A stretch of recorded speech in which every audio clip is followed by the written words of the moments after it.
Hey everybody, I found this super fun book that I wanted to turn into a journal. So I went ahead and removed the text block, as you can see here, and I added my paste paper just to cover up the interior part where I took out the text block, and then I added this little piece of, I believe it's lacquer paper from Paper Source, and I thought this would be a fun little one signature kind of notebook to stitch up. I'm going to use this paste paper that I've had.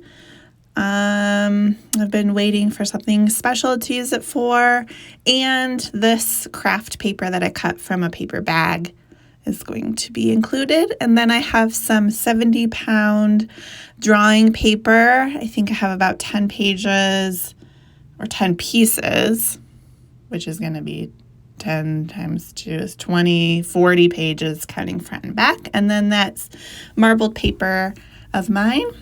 And I'm just going to fold all of the pages to make my signature. I'm going to do it.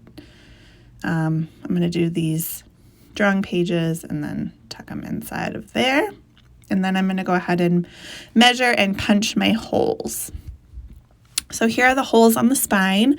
I did about a 1/2 inch apart. If you want to see my process with that, I'll link the video right here of the chain stitch. And then here are the holes that I punched in the signature. So I did the holes in the spine separately, and then I did the holes in the signature separately. And I'm not going to show the whole stitching process just because I have another video about that, which I'll link here again or down below. But I did want to mention that I would recommend using the pliers. I have these that I used because it was really hard for me to get the needle through. So if you're having a hard time, grab a pair of pliers.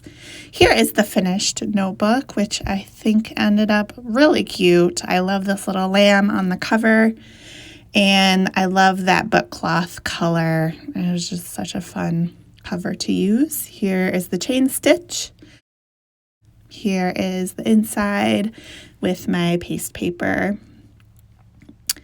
on the spine, but also in the front and the back of the text block or the signature. There's my craft paper and the drawing paper with my marbled paper on the inside. More of the drawing paper, the craft paper, and this paste paper that I made. I just love the quality of that paper, super unique. And here are a few more details. It just lined up so perfectly, and I just really like how it turned out. If you like this video, give it a thumbs up and comment below, subscribe to my channel, and I will see you next time.